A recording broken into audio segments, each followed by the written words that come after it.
14 দলের টর্চারের শিকার একমাত্র যে ভিকটিম শিবির, আপনি সেই শিবিরকে কোয়েশ্চেন করবেন। এটা আমি আবারও বলছি, সবচাইতে মজলুম সংগঠনটাকে আবার নতুন করে জুলুম করা।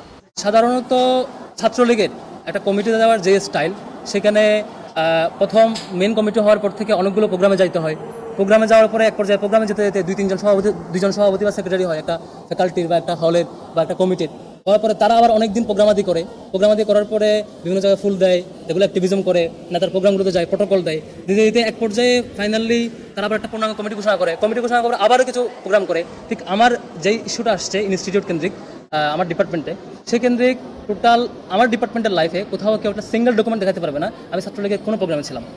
তারা অনেকগুলো প্রোগ্রাম অ্যারেঞ্জ করেছে, অনেক জায়গায় অনেকগুলো আয়োজনে গিয়েছে, একই সাথে তারা সিভি আহ্বান করেছে, সিভি দেওয়ার পরে তারা একটা কমিটি দিয়েছে, এরপর অনেকগুলো প্রোগ্রাম করেছে। টোটাল এই কোনো প্রসিডিউরে আমি এঙ্গেজ ছিলাম না। এরপরও কেন এই নামগুলোর প্রশ্ন বা কেন আসছে বা আসে না, এই প্রশ্নগুলো একদম ছাত্রলীগের ব্যাপার, যা আমার মিনিমাম এঙ্গেজমেন্ট না থাকা সত্ত্বেও এই কোয়েশ্চেন করাটা আমার জন্য ভ্যালিড না আর কি। আমি যেটা বলেছি, পদে থাকার জন্য যে ধরনের কন্ডিশনগুলো লাগে, এ ধরনের কোনো অ্যাক্টিভিজম আমি ছিলাম না। এরপরও একটা নাম নিয়ে কোয়েশ্চেন করাটা এটা ছাত্রলীগের জন্য ভ্যালিড, আমার জন্য ভ্যালিড না। যখন সে চিন্তা করলো আওয়ামী লীগ আমি ফেসিবাদ কায়েম করবো, তার কাছে দুইটা ব্যারিয়ার মেজর মনে হয়েছে। একটা হচ্ছে সেনাবাহিনী, দেশপ্রেমিক সেনাবাহিনী, সেটাকেই হত্যাকাণ্ডের ঘটনা আপনারা জানেন। তারপর ছাত্র শিবিরকে মনে করেছে তারা মেইন ব্যারিয়ার, তারা একটা ওয়েল অর্গানাইজড একটা স্টুডেন্ট অর্গানাইজেশন এবং সবচাইতে জনপ্রিয়, যে কারণে এটাকেই পঙ্গু করতে হবে। কীভাবে করবে? তাদের ফার্স্ট স্ট্র্যাটেজি ছিল যে সকল অফিস বন্ধ করে দাও, কেন্দ্রীয় অফিস থেকে শুরু করে একদম উপশাখা, একদম আমাদের খুব ছোট ইউনিট উপশাখা পর্যন্ত সকল অফিসগুলোকে তারা বন্ধ করে দিল।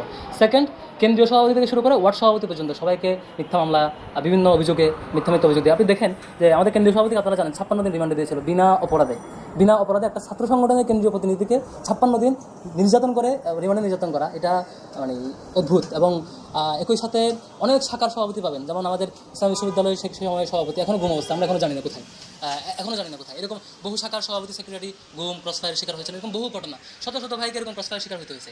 এই যে ফেসিবাদের ফার্স্ট স্টাইল ছিল এদেরকে জনগণ থেকে বিচ্ছিন্ন করা, সেকেন্ড এটা হচ্ছে ন্যারেটিভ দাঁড় করা, এরা ভয়ঙ্কর, এরা ডেঞ্জারাস কিছু, এরা এরকম কোনো ডকুমেন্ট ছাড়া, কোনো তথ্য ছাড়া, শুধু রিপিটেডলি বলা হয় যে একটা তথ্য রিপিটেডলি যখন বারবার বলতে থাকবেন সেটা মিথ্যা হলেও মানুষ কিছু কিছু মানুষ সত্য মনে করতে শুরু করে, সেম হয়েছে। কিন্তু আমরা যেটা দেখেছি আমাদের আত্মপ্রকাশের পরে, আমাদের ঘোষণার পরে সবাই অলমোস্ট পজিটিভ, যে ছাত্র শিবিরের ব্যাপারে যে ফেসিবাদ যে ন্যারেটিভ দিয়েছিল এই মানুষগুলো আসলে সেরকম না। তারা জানেন যে 14 দলীয় জোট সহ বা হচ্ছে ফেসিবাদের সময় কারা সহযোগী ছিল, সেই জায়গায় টোটাল 14 দলের টর্চারের শিকার একমাত্র যে ভিকটিম শিবির, আপনি সেই শিবিরকে কোয়েশ্চেন করবেন। এটা আমি আবারও বলছি, সবচাইতে মজলুম সংগঠনটাকে আবার নতুন করে জুলুম করা। পরিবেশ পরিষদ নিয়ে খুবই ক্লিয়ার কথা, আমি একটু আগে বলেছি, আবারও বলছি, সেটা হলো বিশ্ববিদ্যালয়ে কোনো কিছুকে অ্যাক্সেস মানে ব্লক করে দেওয়া কিংবা অ্যাক্সেসকে ওপেন করে দেওয়া, এটার অথরিটি 3টা প্ল্যাটফর্মের। Number 1 senate, number 2 syndicate, number 3 হচ্ছে একাডেমিক কাউন্সিল। এই 3টার বাইরে ইউনিভার্সিটি আইন অনুযায়ী কারো ইয়াস আর নো বলার অথরিটি নাই। পরিবেশ কোথেকে আসছে আমি জানি না, এটা কেউ বললে একটা প্ল্যাটফর্ম করলেই এইটাকে আপনি আইনি অথরিটি দিবেন, এটা মনে হয় আইনের বিপরীতে।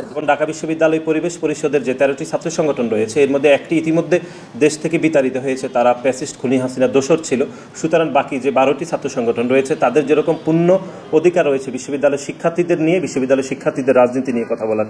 সুতরাং একই সাথে বাকি যে ছাত্র সংগঠনের বিষয়ে বললেন, সেটির বিষয়ে ঢাকা বিশ্ববিদ্যালয়ের শিক্ষার্থীরা আসলে পূর্ণ সিদ্ধান্ত গ্রহণ করবে তাদের রাজনীতিটি ঢাকা বিশ্ববিদ্যালয় ক্যাম্পাসে শিক্ষার্থীরা মেনে নেবে নাকি মেনে নেবে না। সুতরাং এই বিষয়ে ঢাকা বিশ্ববিদ্যালয়ের শিক্ষার্থীরাই পূর্ণ অংশীদারিত্বের ভিত্তিতে এই সিদ্ধান্ত নেবে। কিন্তু আমরা ছাত্র সংগঠন হিসাবে যেটি মনে করছি, যে মহান মুক্তিযুদ্ধের যে চেতনার যে জায়গাটি রয়েছে, যারা এই চেতনায় বিশ্বাসী ছিলেন না, তাদের ঢাকা বিশ্ববিদ্যালয় ক্যাম্পাসে রাজনীতি করার বিষয়ে যে নেতিবাচক ধারণা রয়েছে, সেটি শিক্ষার্থীরা সজাগ দৃষ্টি রাখবে। আমি মনে করি কেউ কাকে প্রতিবন্ধক মনে করা উচিত না, সকলে তাদের মত প্রকাশ করবে। এখন হচ্ছে দুইটাই লেজুর ভিত্তিক ছাত্র রাজনীতি, সাধারণ শিক্ষার্থীরা সহ আমাদের 9 দফায় ছিল লেজুর ভিত্তিক ছাত্র রাজনীতি, আমরা চাই না। আমার আগের ধারা 90-এর পর থেকে যে ধারার রাজনীতি ছাত্র রাজনীতি ছিল, লাঠিয়াল বাহিনী ব্যবহার, সেটাও আমরা চাই না। দুইটা দলকেই পরিশুদ্ধ হয়ে রাজনীতিতে আসতে হবে, এবং হচ্ছে সেটা সাধারণ শিক্ষার্থীদের জন্য, তার দলের জন্য না। পরিবেশ সংসদের নাম বিক্রি করে প্রায় 35টা বছরে মানে হচ্ছে বলতে গেলে হচ্ছে দেওয়া হয়নি, ডাকসু নির্বাচন দেওয়া হয়নি।